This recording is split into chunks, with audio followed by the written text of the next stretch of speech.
This is Answer Meditation, and you're tuning in to Sandy Daily.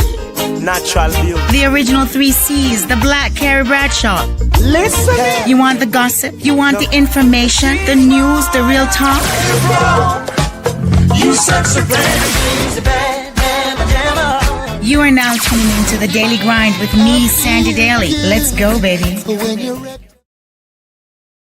Good afternoon, good day, good morning. As I always say, it must be morning somewhere. Once again, my name is Sandy Daly, and I welcome you to my show, The Daily Grind with Sandy Daly. And today, I have a phenomenal show for you because there are not many people that you meet in this world that you can actually say they're amazing folks. I'm not trying to shade anybody, but I've got 2 great ones for you today because Canada breeds amazing folks. The world breeds amazing folks, but Canada has actually shown me that there are great people here and they need to be spearheaded and shown to the world. Today, I have Mr. Dudley Green, an amazing man who did such great things last weekend at the Lapu Lapu Festival. And we're so amazed and so grateful to have him. Also, we have Miss Shauna Thompson. She is from the play Flex that I'm going to be heading out to right now after I finish my show, because it's playing tonight at the Crows Theater. And this is about women in the basketball world, women who are trying to do their stuff, women who are so diverse, but they're still young and beautiful. So as I said, I have 2 amazing folks today, but today I'm going to start off with Mr. Dudley Green.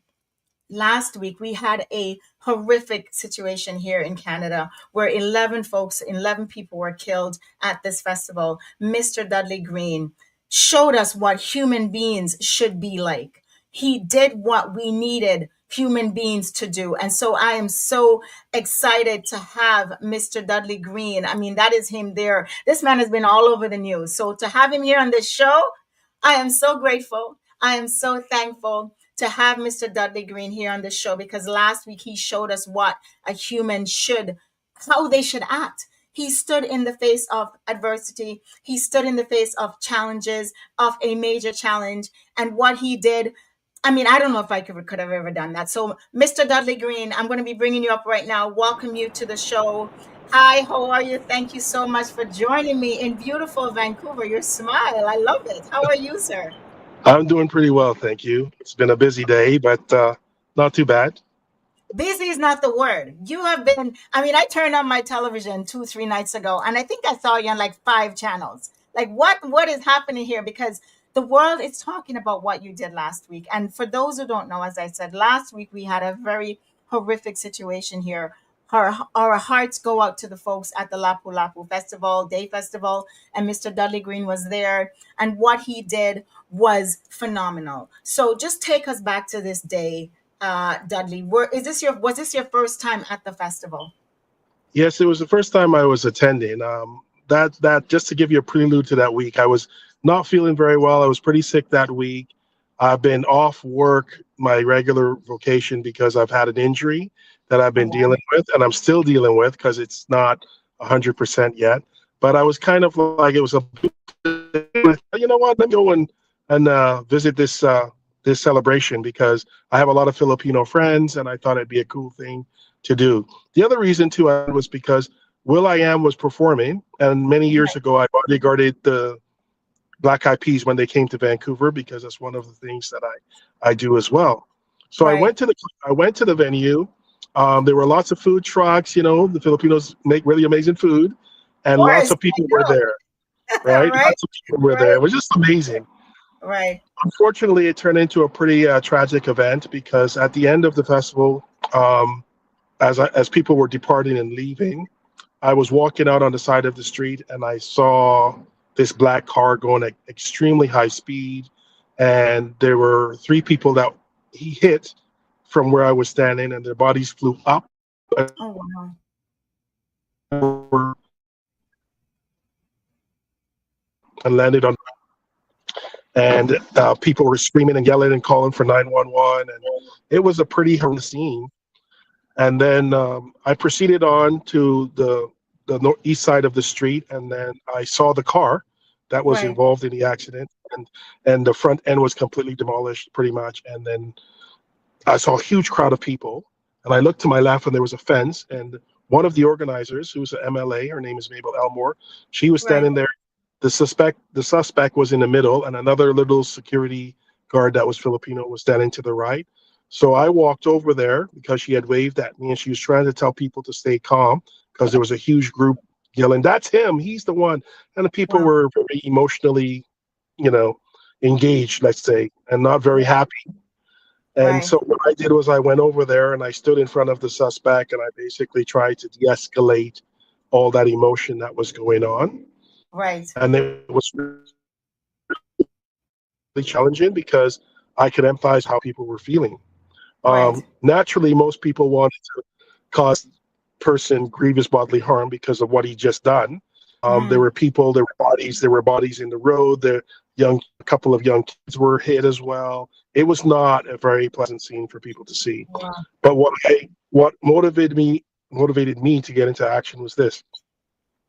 I just thought, like, if they grabbed this guy and they murdered him, Hmm. then it may have seemed like the right thing to do at the time, but then other lives would have been ruined because they would have been investigated by police, and it would have been a horrible situation. So my whole thing was I wanted to make sure that that person, you know, suffer under consequences of law. So I just basically wanted to make sure that they were detained until the police came. Right. And it was a very, very emotional and difficult situation. But I did manage to de-escalate as best I can the situation. Many of the people that initially were there, some of them left, but a small gathering remained. Right. And the police came after a while, and the suspect was arrested and taken away. And the aftermath has left this whole city in an emotional state. So many people were kind of, overwhelmed by what I did, and Right. I've been deluged by a lot of media people who've asked me to come and give my story because they couldn't believe that I had the capacity to stay calm Yeah. and keep the situation from getting out of hand. I can tell you that the one emotional part for me to move, he didn't yell, didn't scream, "Who's going to look after your family?" Right. And he And started to so, cry, and he just said, "This guy needs to die," with some expletives, and then he wow. actually turned around and walked away. So it was a Wow. pretty challenging situation. Right. So just to paraphrase and reiterate what Dudley's just saying, because I know we're having some little glitches here and there. So Dudley was last week at the Lapu Lapu Festival.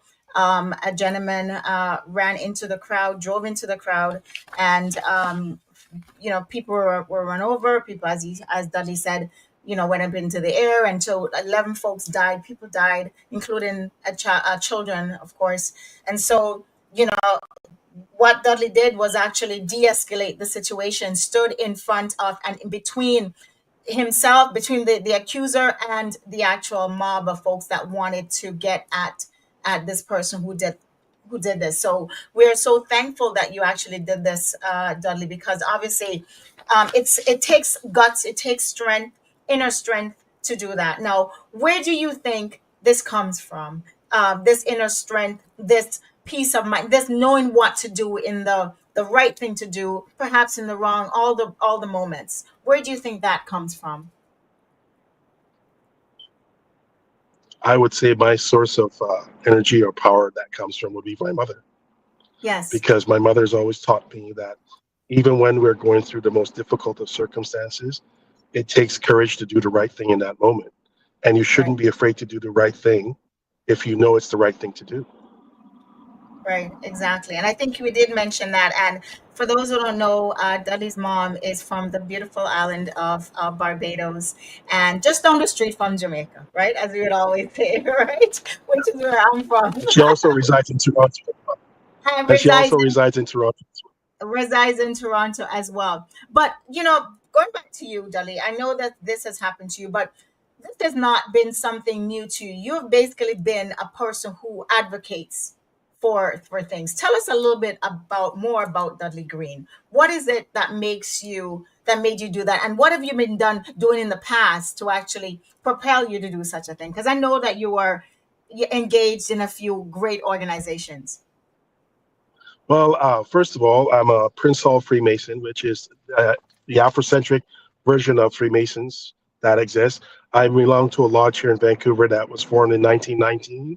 So I believe this is our 106th year in existence, and it's been a pretty major part of my life for over a quarter of my life since I've been living here.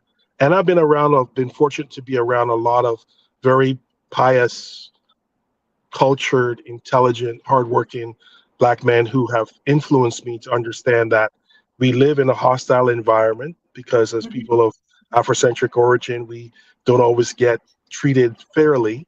But that Right, doesn't mean we cannot work within the confines of what the rules are to be successful in the system and maybe make a change for the better because we set an example people don't expect.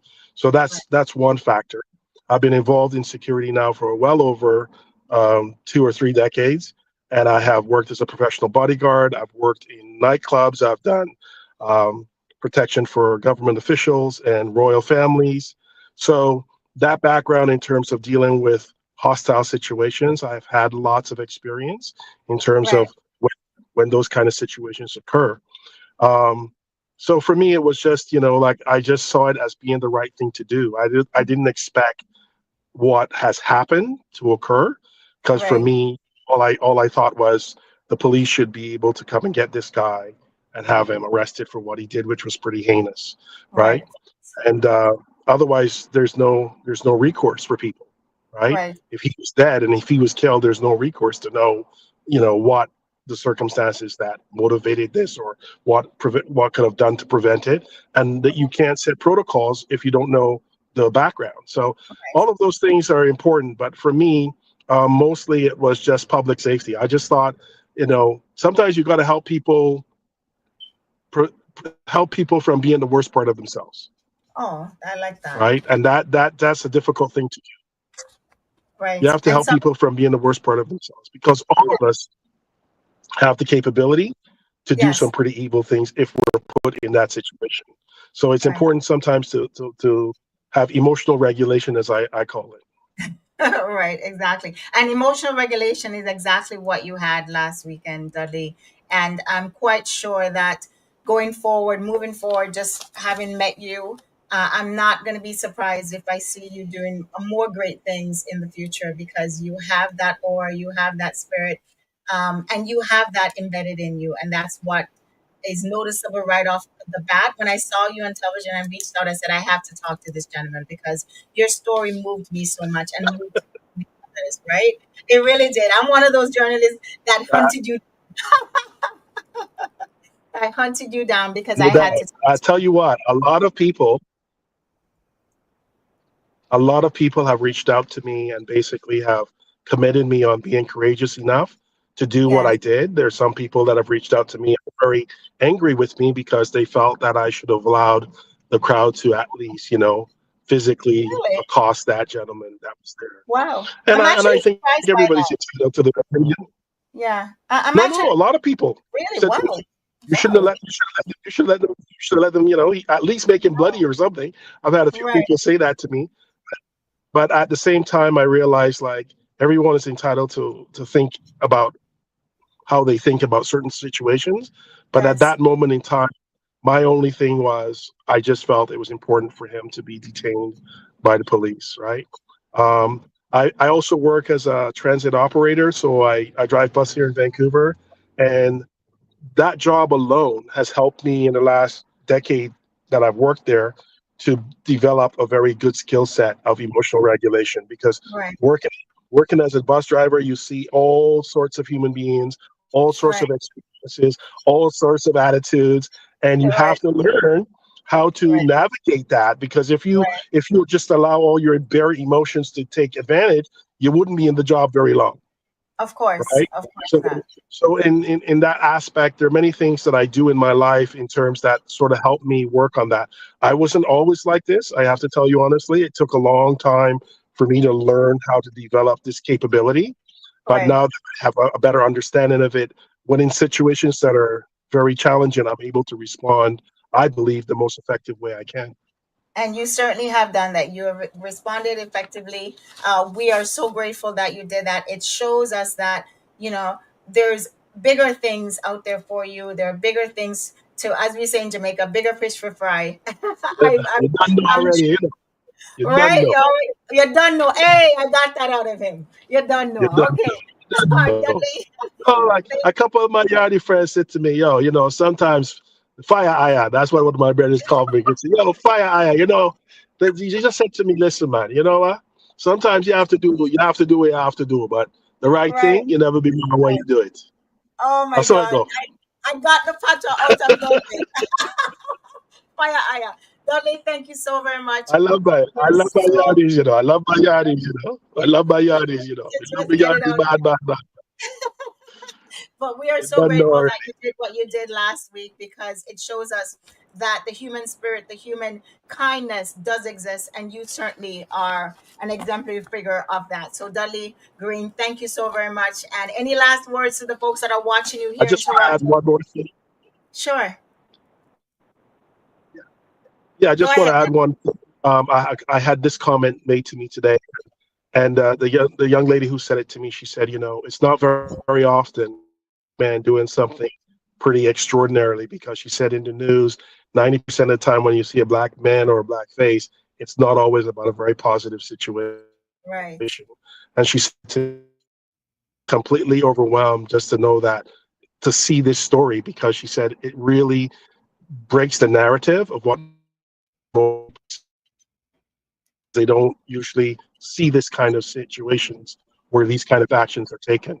So Right. that's my point with that, is just get people to understand that it doesn't matter what the circumstances are, you have the ability Yes. to do the right thing at the right time and just make that Exactly. decision and act on it. And I That's it. second that for that lady. I second what she said. I third it. I fourth it. I fifth it. You are certainly an example of what a great human being is and should be. And we are so grateful to have had you here on the Daily Grind. Thank you so very much, Dudley. We'll talk soon again. I'm sure I'm going to Thank be you. calling you up and go, Dudley, you can't come from the show again and, talk. Because I'm sure you're going to be doing something Yes. great. I see it in your smile. I see it in your face. And we're so grateful. And one of these days I will visit Vancouver. It's my plan this year to visit But when Vancouver. you I've come, never you been. know you have a friend already. When you All come, right, you have a exactly. friend already, so you can't go wrong. Oh, thank you so much. That would be great because I definitely need somebody to kind of show me around, make sure that I'm not going to places that I'm not supposed to go. Dudley, thank you so much. True to Okay, that. bye. Take All right, care. take Bye care. bye. Stay Take blessed and care. thank All you. right. Thank you. God bless. And that, of course, was Mr. Dudley Green, an amazing man who did what he had to do, did what he needed to do, did what he knew what was best for him to do because he's been brought up right. And so we're so thankful that we had him on our show. Another person, that I wanted to talk about on this show is Miss Shauna Thompson. And as I said, another lady who knows what she needs to do, what she needed to do. She's a creative spirit. She is an actress in the play Flex, which I'm heading out to in about 15-20 minutes to go see at the Crow's Theater. And she has been an amazing spirit that is an actress in this play. And this play is about women who are taking the helm, the realm of just bringing sports into the play, into the play sphere. And so she has actually done that. I had a great interview with her a couple days ago. I could not have her live on the show because she's getting ready for her play tonight. And as I said, I'm heading to that show right now. But here's the interview that I did, a little snippet of it because it was quite a long, lengthy interview. So we'll play a little snippet of it tonight, and I'll keep playing little snippets of it over the next couple of weeks. So here is the interview that I did, a little snippet of it with Shauna Thompson from the play Flex that is showing at the Crow's Theater right now. So here we go. We're going to be playing that right now for you, okay? So I am so excited to be here today because I'm going to be speaking with an amazing lady. And I am so excited to be here today. I'm going to be speaking with this amazing lady, Miss Shauna Thompson from the ultimate big play that is happening here in Toronto. It is called Flex. I'm going to be seeing this very soon. So I'll tell you, of course, how I felt about it, what my thoughts were. But Shauna has been so gracious to actually come on the show and talk to me today about the show, about this play. For me, I love seeing women, especially diverse women who are into creative spirits. And so Shauna is just an amazing young woman. She's beautiful. That's another thing too. Don't hit on her. This is my show. Behave yourselves. So she is a beautiful young woman, and she's an actress in this play that is showing here here in Toronto and at Crow's Theatre. Nonetheless, this is a big theater here in Toronto. So I'm going to be welcoming Shauna right now to the stage. Shauna, how are you doing? Thank you so very much for coming on the Daily Grind with me. Thank you so much for having me, Sandy. I'm doing really well, and I'm excited to talk a bit about the show today. See, I told you how beautiful she is. So for me, Flex was something that I never heard about. I actually saw it on television, and I thought that is such an interesting play. So talk to us about Flex. What is Flex all about? So Flex is a play that's set in 1998 in the fictional town of Plano, Arkansas. It centers around a high school girls basketball team, particularly the 4 senior members of the team. They're the starting 5. Right. And their names are Stara, who I play, Donna, Charisse, April, and then we have a recent California transfer to the team, and her name is Sydney. So nice. basically, the play kind of shows their journey to winning their state championship and making it out of their really small town, and hopefully joining the WNBA, because for the first time, basically what we're seeing is we're having options for young women to go and make a pro career out of basketball. Because at this point in time, the WNBA had been recently established. So these girls for the first time are really getting excited about the possibility of going pro and having a future in the sport that they love. Right. And this has been something that is long time coming, right? Because as you said, a lot of times it's so difficult for women to find themselves being paid, let's just put it out there, the way how men are. So having a play such as this will just kind of amplify the voices that needs to be heard about women in the sports, in the realm, who actually need to be paid close to or as good as men, because obviously, you know, you work as hard as they do. Now, in regards to Flex, how long did it take you to actually rehearse for this? I mean, I know it's been playing for a little while now, and how are you feeling thus far with it? So we started the process back in January. We did a 1-week workshop that was primarily focused on, looking at the text and also getting on our feet and, learning some basketball. We have an amazing basketball coach. His name is Alex Johnson. He's a former pro player himself. So he came on and he was really instrumental in helping us, get comfortable playing basketball, because we do a lot of that on stage. Right. And most of us do not have a big basketball background. I personally hadn't played basketball since I was about 12 years old. I was on my grade 8 girls basketball team. And since then, unfortunately, I just was too short to continue playing. So,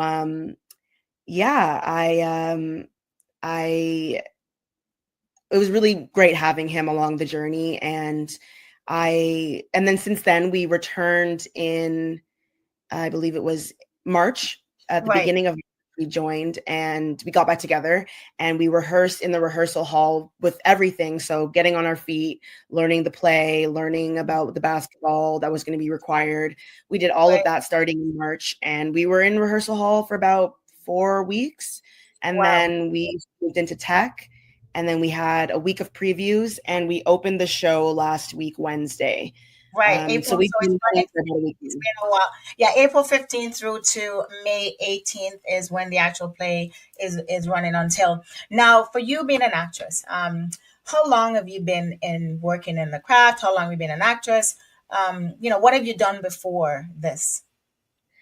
Well, I feel like I've always been a very dramatic kid. Like I was that kid who, did little plays at home for her family. Like I would always be writing something and wanting to perform in some capacity. Nice. I've played a lot of sports. I did also do a lot of dancing. So I was always really eager to be on stage or to be in a very team-oriented environment. And I feel like theater is a lot of that. There's a lot of,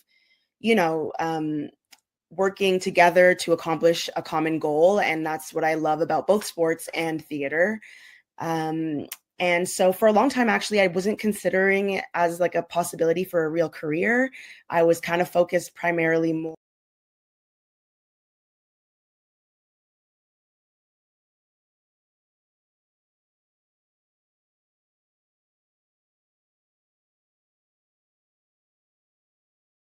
And that, of course, was Shauna. We will be speaking to her more as we go along. So it's a bigger interview, of course, with Shauna Thompson because we wanted to just split it up because she's such a great character to speak with. She's just an amazing character to get to know, and I do believe that this girl is going to be doing big things along the way as we get to know all about her. Now, this month, of course, it is Mental Health Awareness Month. And so, what basically happens is that, a lot of times we have issues that we don't and cannot speak about. And sometimes it's so difficult to have someone to talk to. So May is Mental Health Awareness Month, and I want to encourage everyone folks who are out there, that you might be feeling a little bit stressed. You might feel like you need someone to talk to. You might feel like you definitely need some help with issues that perhaps you can't manage alone. I have to just say this: we all go through situations and things at one point and time in our lives. It's not every time that you're going to have all the answers. And so for me today, it being May, being Mental Health Awareness Month, I wanted to talk to the one and only Keisha Elliston for a couple of minutes because Keisha obviously knows a lot about this. She is a social worker. She's an amazing person that is so down to earth, and she can break it down like nobody else can. So we're going to be bringing up Keisha right now to talk to us about mental health. How are you, Keisha? How you look so pretty. I can't hear you. I can't hear you. Hello. Okay. Can you There, hear yeah. me now? I can hear you now. I always said I can hear Great. you. Thank you so much. And you look just as beautiful, Carlene. And thank you Oh, for having me on your show again. I very thank much appreciate it. No worries. And I appreciate the fact that you just jump. People are coming in to talk to me in their cars, wherever it is. I don't care. This is how I roll, right? Okay. Okay. Whatever, Good. Good. Good. right? Dudley was in his car. Now you're in your car. And I love it. It is quite fun because it just means that we're on the pulse of something. Everybody's just so excited to talk to us. So, as we said, Keisha, May is Mental Health Awareness Month. What are your Yes. thoughts on where we are as a society in terms of how we view mental health? Um, Great question. I think we have taken great strides into recognizing and acknowledging that mental health is just as important as physical health. I also think we've taken great strides in trying to eliminate a lot of stigma that has been surrounding mental health for so long and for many, many years. I think we are doing great as a generation that's coming up, that's starting to speak out and starting to say, I have this, I have that. I'm not ashamed to say this. I'm not ashamed to say I go for counseling. So Right. I'm very proud of our generation and wanting to make change and to want and also wanting to remove the shame. Now, Exactly. do I still think we have a long ways to go? Of course. Absolutely. Right. Absolutely we do. Right. We have a long ways to go.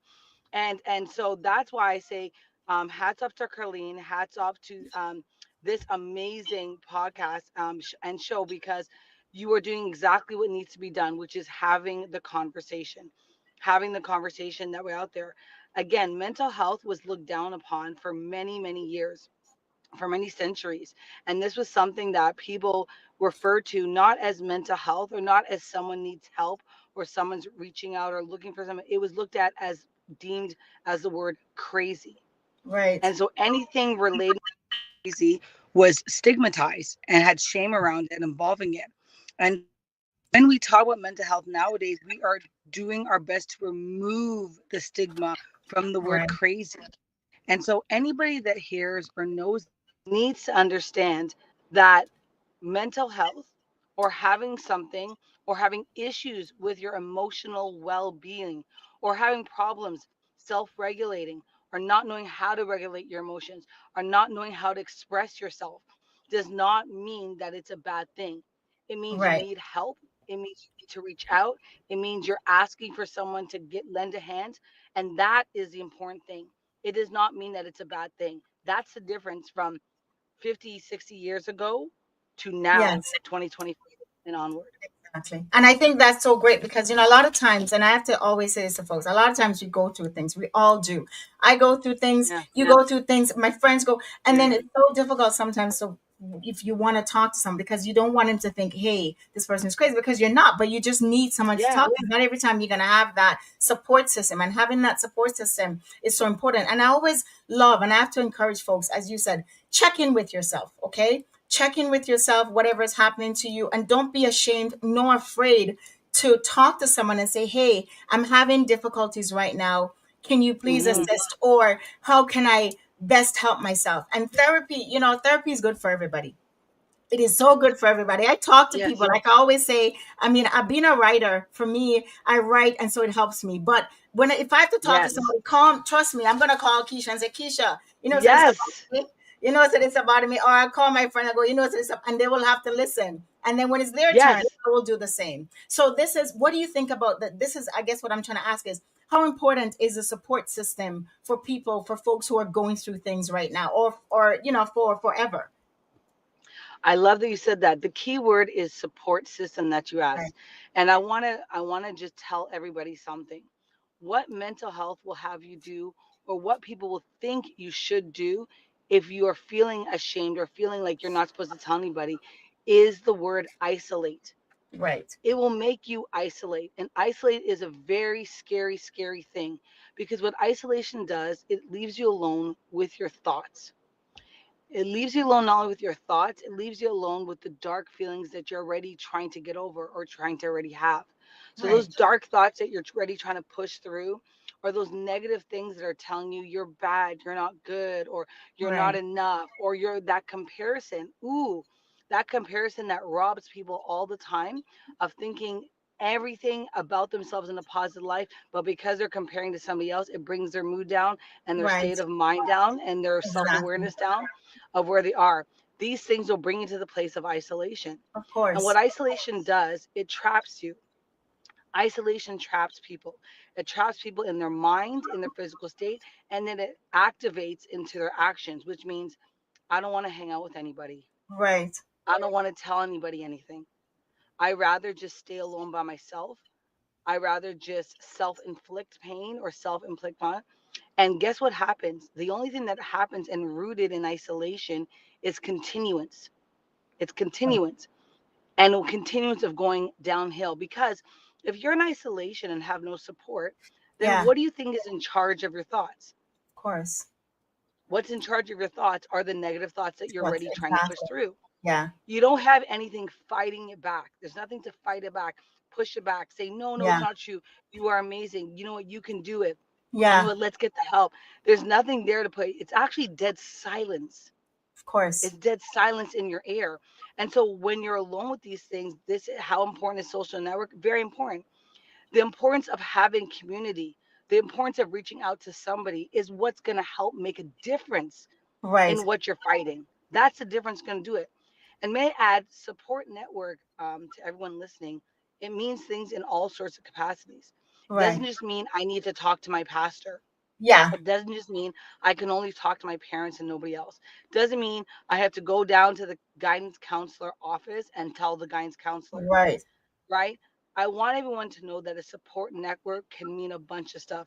It can mean you've been hanging out with your the bowling team every Saturday night. You're part of a Right. bowling league.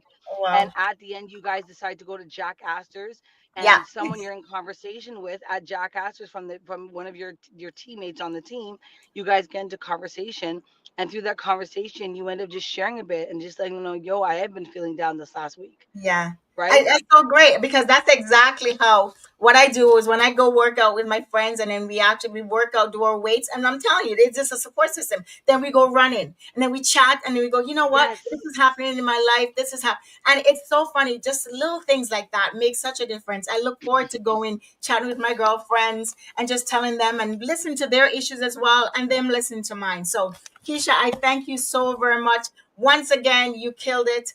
Where can Oh, folks find you online because you're Oh, going to come back, but I absolutely. want to keep it going because I want folks to know that this show is where we actually offer the amazing help that they need. So where can folks find you online? Yes. So first of all, I want you to know if you do want to speak to someone or if you're feeling low or feeling down, there is no shame. That's what I want you always to remember. And I want you to reach out. I am here. I've been a psychotherapist, social worker for over 14 years doing individual counseling, couple counseling, family therapy all across the GTA, and I am happy to help anyone that's wanting to help and needing the help. So you can reach me at Trillium Counseling Services. Right. Uh, if you just Google that or put that in www.trilliumcounselingservices.ca, you can find me there. Or you can just hit me up a DM at FLY_girl GIRL_K. That's your fly girl K, and you can just hit me up. Or you can just look. My other IG is Acts of Keisha. Right. ACTSOFKISHA. So DM me there if you need to. And again, you can email me. And again, if you can't get me through any of these, please reach out to the So podcast, our one and only Sandy Daly, so that appreciate. she can at least get connected to me. You're not alone, and we want to be there for you. Thank you so very much, Keisha. Make sure that you keep all those IGs and all those links because Keisha is my girl. And as I said, anytime you Yes. want somebody to be solid and in your corner, that's Keisha. So, Keisha, thank you so very much and have a great day. Okay, we'll talk soon. We'll see you next week for Yes, sure. I'll be here next week. I'll be on the next show. Happy All right. Mental Health Awareness Month. Yes. Thank you so much. Bye bye, honey. Take care. So, that, Bye. of course, was Keisha Ellison and the amazing social worker that comes and gives great advice once a week here on the Daily Grind. We're so grateful for her. And we're so grateful for the folks that came on today Mr. Dudley Green from Vancouver, Shauna Thompson from the Play Flex that I'm running to right now because it starts at 7:30. And of course, I'm a little bit late. And Keisha, of course, for coming on. So, I will see you on Wednesday. This Wednesday, of course, is going to be Shoot Your Shot. I have two beautiful women for you to come on and see. You've got Angela and you've got Vanna. So come back on Wednesday, Shoot Your Shot, and then we'll talk about it. All right. See you guys. Bye. Have a great weekend. It's Sandy. See you next time. Bye bye.